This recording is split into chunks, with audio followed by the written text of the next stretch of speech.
దేవుడు యథార్థవంతులుగా చేశాడు కానీ వారు దేవునికి దూరం అయిపోయారు. దేవుడే సమస్తాన్ని నిర్మించాడు కానీ దేవుని ఇష్టం ప్రకారం కాక తన కోరికలు తన ఇష్టాలు నెరవేర్చుకోవటం కోసం దేవుని చిత్తాన్ని పక్కన పెట్టడం ద్వారా దేవుడు కలుగ చేసిన దేవుడే ఏం చేస్తున్నాడంటే తుడిచివేయడానికి ఇష్టపడుతున్నాడు. ఆ మాటను 4వ వచనంలో దేవుడు జ్ఞాపకం చేసినాడు. మరొకసారి చదవండి ప్రియులారా. ఎందుకనగా ఇంకను 7 దినములకు నేను 40 పగలును 40 రాత్రులను భూమి మీద వర్షము కురిపించి నేను చేసిన సమస్త జీవరాశులు భూమి మీద ఉండకుండా తుడిచివేయుదునని ఎవరితో చెప్పినాడమ్మా? నోవాహు ఎవరయ్యా అంటే 1వ వాక్యంలో రాసినారు. ఇప్పుడు చదవండి. నోవాహు ఎవరు అంటే యెహోవా అంటున్నాడు, ఈ తరము వారిలో నీవే నా ఎదుట. అక్కడ ఆగండి ప్రియులారా. ఈ తరము వారిలో నీవే నా ఎదుట. అక్కడ ఎవరెవరు మాట్లాడుతున్నారంటే దేవుడు తర్వాత ఎవరు మాట్లాడుతున్నారు? దేవునికి ఎదురుగా దేవునికి ఎదురుగా నోవాహుతో దేవుడు మాట్లాడుతున్నాడు. ఏం మాట్లాడుతున్నాడు దేవుడు నోవాహుతో అంటే, ఈ తరము వారిలో నీవే నా ఎదుట ఏమై ఉన్నాడట? దేవునికి స్తోత్రం చెప్పండి. దేవునికి స్తోత్రం చెప్పండి. ప్రియులారా, దేవుడు చేయబోయే సంగతులు ఎవరికి తెలియజేస్తున్నాడంటే, ఎవరికి తెలియజేసినాడు? అక్కడ నోవాహుకే ఎందుకు తెలియజేసినాడయ్యా అంటే, ఎలా ఉన్నాడట? ఎప్పుడు నీతిమంతుడు ఉన్నాడట? తన తరములో నీతిమంతుడు. దేవునికి స్తోత్రం. దేవునికి స్తోత్రం చెప్పండి. తన తరముల వారిలో నీతిమంతుడుగా జీవిస్తూ ఉన్నాడు, నమ్మకస్తుడిగా బ్రతుకుతున్నాడు, యథార్థవంతుడిగా జీవిస్తున్నాడు, దేవుని చిత్త ప్రకారం చేస్తున్నాడు. 5వ వాక్యాన్ని చదవండి ప్రియులారా. దేవుడు ఏమి చెప్పాడో అది చేయడానికి ఇష్టపడినటువంటి వ్యక్తి ఈ నోవాహు. 5వ వాక్యం చదవండి నాన్న. తనకు యెహోవా ఆజ్ఞాపించిన ప్రకారము నోవాహు యావత్తును చేశాడు. ఏదైతే దేవుడు ఆజ్ఞ ఇచ్చాడో, దేవుడు ఏదైతే మాట చెప్పాడో, మాట మొత్తాన్ని జరిగించిన వ్యక్తి ఈ నోవాహు. చప్పట్లు కొట్టి దేవుని నామాన్ని భయపరచండి. హల్లెలూయా, హల్లెలూయా. నోవాహు కుటుంబం రక్షించబడటానికి, నోవాహు కుటుంబం బాగుపడటానికి, నోవాహు కుటుంబం ఎన్ని శ్రమలు వచ్చినా, ఎన్ని ఇబ్బందులు వచ్చినా, ఎన్ని కష్టాలు వచ్చినా, ఎన్ని సమస్యలే వచ్చినా, ఈ లోకములో అనగా 40 రాత్రులు 40 పగుళ్ళు దేవుడు కురిపించబోతున్న ప్రచండమైన వర్షానికి తప్పించబడటానికి ఏకైన కారణం ఏంటంటే దేవుని మాట వినే కుటుంబం. దేవునికి స్తోత్రం చెప్పండి. దేవుని మాటను వ్యతిరేకించక విధేయత చూపించే కుటుంబము, దేవుడు చెప్పిన మాట ప్రకారం జీవించే కుటుంబం అండి. అందుకే నోవాహుకే దేవుడు తెలియచేసి నోవాహు కుటుంబాన్ని దేవుడు రక్షించాడు. దేవునికి స్తోత్రం చెప్పండి. ఈ రోజులలో ప్రియులారా, టీవీలలో చూస్తే, సెల్ ఫోన్లలో చూస్తే అక్కడక్కడ కరువులు, భూకంపాలు ఇవన్నీ సంభవిస్తా ఉన్నాయి. జలప్రలయాలు, భూకంపాలు, భయంకరమైన రోజులను చూస్తా ఉన్నాం. మరలా కరోనా రాబోతుందని హెచ్చరికలు వస్తా ఉన్నాయి. అయితే నీతిమంతుడైన నోవాహును తప్పించినట్టుగా, నీతిమంతుడైన యేసయ్యను నువ్వు నమ్ముకొని రక్షణ అనే ఓడలో నువ్వు ఎక్కితే నువ్వు కూడా తప్పించబడతావని దేవుని వాక్యం సెలవిస్తుంది. దేవునికి స్తోత్రం చెప్పండి. అందుకే 3వ వాక్యం చదవన్నాను. ఇప్పుడు 7వ అధ్యాయం 3వ వాక్యం చదవండి. ఆకాశ పక్షులలో ప్రతి జాతి మగవి ఏడును ఆడవి ఏడును నీవు భూమి అంతటి మీద సంతతిని జీవముతో కాపాడునట్లు నీ వద్ద ఉంచుకొనము. జీవముతో, ప్రియులారా, జీవము అనే పదం అక్కడ మనం చూస్తాం. జీవము కలిగిన యేసయ్య నిన్ను ఈ రోజు ఈ రాత్రి వేళ సమయంలో ఈ సువార్త ద్వారా మాట్లాడుతున్నాడు. దేవునికి స్తోత్రం చెప్పండి. జీవము కలిగిన యేసయ్య, దేవునికి స్తోత్రం చెప్పాలి బిగ్గరగా. ఆయన నడిచేవాడు, మాట్లాడేవాడు, కదిలేవాడు. నువ్వు ఒంటరివే కాదు, నీ పక్షంలో నిలిచి ఉన్న దేవుడు. దేవునికి స్తోత్రం చెప్పండి.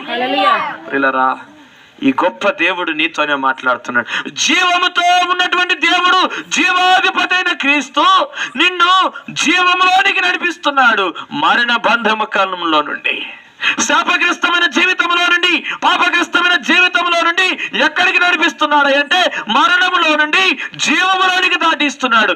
జీవాధిపతి అయిన యేసు. దేవునికి స్తోత్రం చెప్పాలా. జీవం కలిగిన యేసయ్య నిన్ను నన్ను బ్రతికించుట కోసం ఒక ఓడను సిద్ధపరిచినాడు.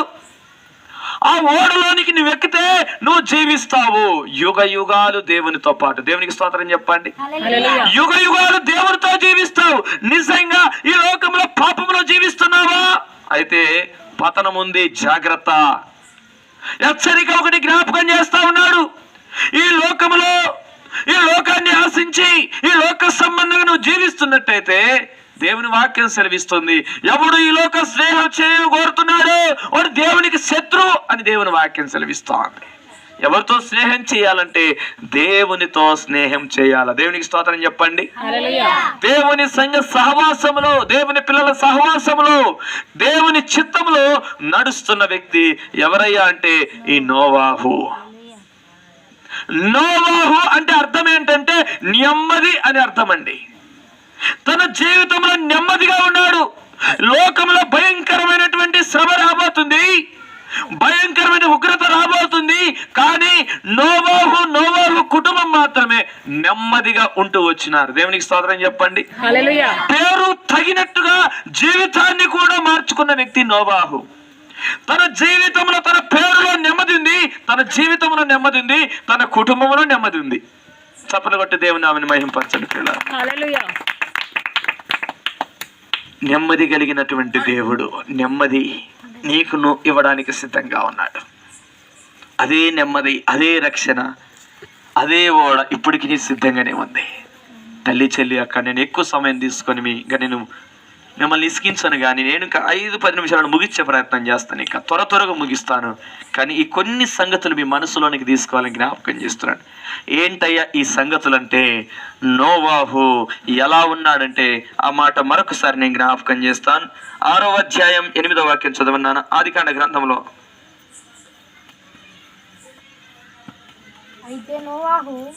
అయితే నోవాహు యెహోవా దృష్టి యందు కృప పొందినవాడాయను. నోవాహు వంశావళి ఇదే. నోవాహు నీతిపరుడును, తన తరములో నిందారహితుడై ఉండెను. నోవాహు దేవునితో కూడా, చప్పట్లు కొట్టి దేవుని నామమును మహిమపరచండి. ఎవరయ్యా ఈ నోవాహు అంటే, ఎందుకయ్యా ఈ నోవాహుకు ఇంత ప్రత్యేకత అంటే, ఈయన ఎవరంటే నిందారహితుడు.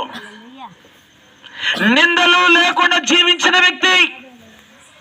తన బ్రతుకులో, తన జీవితంలో నిందలు లేకుండా జీవితాన్ని సాగించిన వ్యక్తి. అంత మాత్రమే కాదండి, దేవుని దృష్టి యందు కృప పొందినాడు. ఈయన ఏమి పొందుకున్నాడు? దేవుని కృపను పొందుకున్నాడు. అందుకే రోమీయులకు రాసిన పత్రికలో చూస్తాం, మీరు కృప చేతనే రక్షించబడి ఉన్నారు అంటాడు. ఇది మన సొంత శక్తి కాదు, మన బలము కాదు, మన జ్ఞానము కాదు, కానీ దేవుడి కృప చేత మనం రక్షించుకున్నాడు. తన బిడ్డగా మార్చుకున్నాడు. నమ్మి బాప్తిసం పొందామంతే. దేవుడు రక్షించుకున్నాడు అంతే. వచ్చిన ప్రతి శ్రమ నుండి, వచ్చిన ప్రతి ఇబ్బంది నుండి, ప్రతి కట్ల నుండి ప్రభువే తప్పించాడు. ప్రభు కృపనిచ్చాడు అంతే. దేవునికి స్తోత్రం చెప్పండి. ప్రతి పాప బంధకాల నుండి ఆయన విడిపించాడు. తన బిడ్డగా ఆయనే మార్చుకున్నాడు. ఆయన నడిపిస్తున్నాడు. ఇక దేవునికి స్తోత్రం చెప్పండి. ఈ నోవాహు జీవితంలో మనం చూస్తాము, దేవునితో కూడా నడిచినవాడు. దేవునితో పాటు దేవుడు ముందు నడుస్తా ఉంటే వెనకనే నడిచే వ్యక్తి. అర్థం చేసుకొని దేవుడు ఇలా నడుచుకుంటే పోతే ఇలా ఆపోజిట్ గా వెళ్ళే వ్యక్తి కాదు. దేవుడు ఇలా నడుచుకుంటే పోతే ఇలా వెళ్ళేవాడు కాదు. అర్థం చేసుకోండి. దేవుడు ఎలా నడిస్తే దేవుని వెనకనే వెళ్ళేవాడు. దేవునితో దేవుడు ఒక పాదం అలా పెట్టి అలా ముందుకు వెళ్ళిపోతా అంటే అదే పాదములలో అడుగులు వేస్తూ వెళ్ళే వ్యక్తి నోవాహు. దేవునికి స్తోత్రం చెప్పండి. ఇప్పుడు చెప్పండి, నిజంగా నోవాహుకు దేవుడు ఏం తెలియజేశాడు? రాబో కాలంలో జరగబోయే సంగతులు దేవుడు చూపించాడు. ఏంటిది రాబోతుంది? జలప్రలయం రాబోతుంది. 40 రాత్రులు 40 పగులు ప్రచండమైన వర్షము కురిపించబోతున్నాను. నువ్వే ఏం చేయాలా? ఒక ఓడను తయారు చేయాలా? ఓడను తయారు చేసుకోవాలి. నిజంగా దేవుడు ఈరోజు నీతో మాట్లాడుతూ ఉన్నాడు. నీవు ఓడలో ఎక్కబడిన వ్యక్తివా కాదా? నీవు ఆ ఓడలో ఎక్కితే నీకు రక్షణ ఉంది. దేవునికి స్తోత్రం చెప్పండి. నీకు క్షేమము. ఆ రక్షణనే ఓడలో నువ్వు ఎక్కి ఉంటే నీవు నీ కుటుంబము నోవాహు కుటుంబం తప్పించబడినట్లుగా, నోవాహు కుటుంబం విడిపించబడినట్లుగా, నోవాహు కుటుంబం ప్రాణాలతో బయటపడినట్టుగా నువ్వు కూడా ప్రాణములతోనే ఉంటావు. దేవునికి స్తోత్రం చెప్పండి. మరణం అనేది ఉండదు. దేవునికి స్తోత్రం చెప్పాలి. మరణ బంధకాలను మరణపు ముళ్ళను విరిచిన యేసయ్య నీతో మాట్లాడుతున్నాడు. ఆ రక్షణను పొందుకుంటే చాలు, నువ్వు మరణించినా తిరిగి లేస్తావు. దేవునికి స్తోత్రం చెప్పండి. దేవునికి స్తోత్రం చెప్పాలి దగ్గరగా. నువ్వు మరణించిన పాతి పెట్టిన సమాధిలో నుండి లేపుతాడు యేసయ్య. దేవునికి స్తోత్రం చెప్పాలా? ఇంత గొప్ప దేవుడిని కలిగి ఉన్నావా, కలిగి లేవా? నువ్వే జాగ్రత్త ఆలోచన చేసుకో. కలిగి ఉంటే చాలు. నీవు ఏ వయసో నాకు తెలియదు. నువ్వు చిన్న బిడ్డవా, యవనస్తురాలువా, వృద్ధదశలోనికి వచ్చి నాకు తెలియదు. కానీ నువ్వు రక్షణ పొందితే నీకు పరలోకం ఉందంటే, ఈ లోకం విడిచిపెడితే దేవుడి దగ్గర చేరుతావంటే నువ్వు ఎవరు వస్తారంటే దేవదూతలు వచ్చి నీ ఆత్మను తీసుకుని వెళ్ళిపోతాయి అంతే. కొంతమంది చచ్చిపోయేటప్పుడు నన్ను పిలుస్తా ఉంది రమ్మని పిలుస్తాను. ఎవరు ఏమో నాకు అర్థం కాక భయం వేస్తా ఉంది. ఎవరు సైతాన్లు వచ్చినాయి, ఏం చెప్తున్నాయి? ఇంకా పిలుస్తాం కదా, సమయం అయింది. పిల్లలు అర్థం చేసుకోండి, దేవదూతల చేత కొనిపోబడాలి తప్ప అపవాది శక్తుల చేత కాదండి. రాత్రి వేళ సమయంలో తల్లి చెల్లాక ఎన్నో రోజుల నుండి భక్తి చేస్తున్నారు, కానీ నిజమైన భక్తి చేసి ప్రభుకి ఇష్టకరంగా జీవించి నిందారహితుడిగా జీవిస్తే చాలు, దేవుని యొక్క చిత్తం ప్రకారం జీవిస్తే చాలు, ప్రభు హక్కును చేర్చుకోవడానికి సిద్ధంగా ఉన్నాడు. నిందలు లేకుండా బ్రతికినాడు ఎవరండి? నోవాహు. దేవుని చేత కృప పొందినాడు ఎవరండి? నోవాహు. దేవునితో నడిచినాడు ఎవరండి? నిజంగా నెమ్మది కలిగి జీవిస్తున్నాడు. తన కుటుంబంలో నెమ్మది, తన జీవితంలో నెమ్మది అనుభవిస్తా ఉన్నాడు. నిజంగా ఈ రాత్రి వేళ సమయంలో నీ జీవితంలో, నీ కుటుంబంలో నెమ్మది లేదా? అయితే తల నుంచి చిన్న ప్రార్థన చేసుకుందాం. ప్రేమ కలిగిన దేవుడు నెమ్మదినిస్తాడు. ప్రేమ కలిగిన దేవుడు నిన్ను హక్కున చేర్చుకుంటున్నాడు. ప్రేమ కలిగిన దేవుడు నీతో మాట్లాడుతూ ఉన్నాడు. ఈ రాత్రి వేళ సమయంలో నెమ్మది లేదా? కన్నీరు గార్చి ప్రభుని అడుగు. ఆయన ఎంత ఘోర పాపినైనా క్షమించగలిగిన మంచి దేవుడు నీ కోసం ప్రాణం పెట్టాడు. మంచి దేవుడు నీ కోసం బలైపోయాడు. మంచి దేవుడు మహిమను వీడి లోకానికి వచ్చాడు. మంచి దేవుడు నిన్ను చేతులు చాసి పిలుస్తా ఉన్నాడు. నీ అక్కరలు, నీ అవసరత తీర్చడానికి సిద్ధంగా ఉన్నాడు. మంచి దేవుడు నిన్ను బలపరిచే దేవుడు, మంచి దేవుడు నిన్ను కాపాడే దేవుడు, మంచి దేవుడు నిన్ను ఆదుకునే దేవుడు. మంచి ఆయన వంటి మంచి చూపించే వారి లోకంలో ఎవరు కనపడరిక. ఆయన వంటి ప్రేమ చూపించే వాళ్ళు ఎవరు కనపడరిక. ఆయన ప్రేమామూర్తి తన రక్తాన్ని చిందించేశాడు.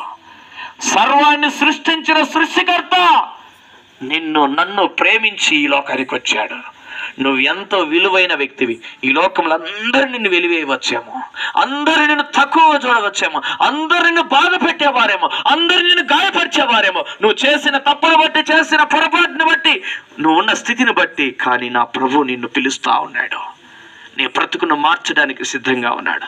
నీ జీవితాన్ని మార్చడానికి సిద్ధంగా ఉన్నాడు. ఈరోజు ఒక నిర్ణయం తీసుకొని నిజంగా నోవాహు జీవితంలో నెమ్మదినిచ్చావు, నోవాహు కుటుంబానికి నెమ్మదినిచ్చావు, నోవాహు కుటుంబాన్ని రక్షించావు, జలప్రలయం నుండి కాపాడావు, ఓడలోనికి ఎక్కించావు. నీకు స్తోత్రాలు. జీవముతో కాపాడినావయ్యా. నిందలు లేని వ్యక్తిగా బ్రతికించడానికి మీరే సహాయం చేసిన కృప పొందుకున్నాడయ్యా, నీతో నడిచినాడయ్యా. అయ్యా అట్టి కృప నాకును దయచేయ, అట్టి కృప నాకును దయచేయ. తన తరములో నీతిమంతుడిగా జీవించినాడయ్యా. నిజంగా మా తరములో నేను యథార్థంగా నమ్మకస్తుడిగా ఇంతవరకు నా కోసం నేను బ్రతికాను, నా పని నేను చేసుకుంటూ వెళ్ళి, కానీ ఇక నుండి నీ కోసం బ్రతుకుతానయ్యా, నీ సాక్షి బిడ్డగా నిలబెడతానయ్యా, నీ మాటలు నేను ప్రకటిస్తానయ్యా, నీ కోసం నేను జీవిస్తానయ్యా. ఇక నా కోసము కాదయ్యా, నీ పని నేను జరిగిస్తానయ్యా. ఒక నిర్ణయం తీసుకుంటావా తల్లి చెల్లి? ఒక నిర్ణయం తీసుకుంటావా? నిందలు లేని వ్యక్తి, దేవుని కృపను పొందిన వ్యక్తి, దేవునితో నడిచిన వ్యక్తి, తన తరంలో నమ్మకంగా జీవించిన వ్యక్తి, నీతిమంతుడిని పేరు పొందిన వ్యక్తి తప్పించబడినాడు. జరగబోయే సంగతులు దేవుని చేత హెచ్చరిక పొందినాడు. నిజంగా దేవుడు అదే కృపతో ఈ రోజు కూడా బలపరుస్తున్నాడు. దేవుడు అదే కృపతో ఈ రోజు కూడా నీతో మాట్లాడుతున్నాడు. నువ్వు మోకరించి ప్రార్థన చేస్తే నీకు ప్రత్యక్షమవుతాడు. జరగబోయే సంగతులు, నీ కుటుంబంలో జరిగే అనర్థాలను ఆపేస్తాడు. నీ కుటుంబం మీదకి వచ్చిన ప్రతి శాపాన్ని తొలగిస్తాడు. కుటుంబంలో ఏలుబడి చేస్తున్న దురాత్మ శక్తులను ఆయన తొలగిస్తాడు. ఆయన చూపిస్తాడు నీకు యథార్థవంతులకు ఆయన చూపించక మానడు. నమ్మకస్తులను ఆయన దాటిపోడు. ఆశీర్వాదించక అడుగుతావా ఈ రాత్రి వేళ సమయంలో? అడుగుతావా తల్లి చెల్లి అక్క అన్న? వినండి, రాత్రి వేళ సమయంలో కన్నీరు గార్చి అడుగుతావా ఈ రాత్రి వేళ సమయంలో? ప్రభు సమర్థుడు, శక్తివంతుడు, నిన్ను నీ కుటుంబాన్ని ఆయన బాగు చేయగలిగిన వాడు. అడుగుతావా నాన్న ఈ రాత్రి వేళ సమయంలో? అమ్మా అడుగుతావా చెల్లి అక్క ఈ రాత్రి వేళ సమయం? ప్రభుని అడుగుతావా? ప్రతి పాపాన్ని క్షమించయ్యా, ప్రతి దోషాన్ని క్షమించయ్యా. చూపులతో చూసినటువంటి కామ వికార చేష్టాలు ఆ ప్రభువా నన్ను క్షమించయ్యా. చూపులలో అపవిత్రత తొలగించయ్యా. చెడు వ్యసనాలకు బానిసైపోయినానయ్యా, నన్ను విడిపించయ్యా. వినగూడని సంగతులు విని నా మనస్సును ఖరాబ్ చేసుకుని నన్ను క్షమించయ్యా. చూడకూడని దృశ్యాలు చూసి నా జీవితాన్ని పతనం చేసుకున్నానయ్యా. నడవకూడని స్థలానికి వెళ్ళి అయ్యా నా జీవితాన్ని పతనం చేసుకున్నానయ్యా. మాట్లాడకూడని మాటలు మాట్లాడి అయ్యా నా జీవితాన్ని పతనం చేసుకున్నానయ్యా. చేయకూడని పనులు చేసి నా జీవితాన్ని పతనం చేసుకున్నానయ్యా. అయ్యా ఈ రోజే నువ్వు నన్ను దర్శించయ్యా. ఈ రోజే నువ్వు నాతో మాట్లాడినందుకు నీకు వందనాలయ్యా. నిజంగా నోవాహు జీవితంలో నెమ్మది పొందినట్టుగా నా జీవితంలో కూడా నెమ్మది దయచేయ, నా జీవితంలో కూడా స్వస్థత దయచేయ, నా జీవితంలో నా తరంలో కూడా నన్ను నీతిమంతుడుగా నువ్వే మార్చగలిగిన దేవుడవయ్యా. నీ రక్తంతో నన్ను కడగయ్యా. అడుగుతావా నాన్న? నేను ప్రార్థన చేయబోతున్నాను. నీక ప్రార్థన చేస్తావా? దేవుడు కృపనిచ్చేవాడు. నేను ప్రార్థన చేయబోతున్నాను. ఒక నిర్ణయం ఈరోజు తీసుకున్నట్టయితే దేవుని కోసం బ్రతుకుతానని మీ కుడి హస్తాల పైకి చూపిస్తే నీ గురించి ప్రార్థన చేయబోతున్నాను. ఒక నిర్ణయం ఈ రోజు నుండి నువ్వు తీసుకుంటే, ఒక నిర్ణయం అయ్యా నేను ఈ రోజు నుండి నీ నిర్ణయంలో నిలబడటానికి నాకు సహాయం చేయ్యా.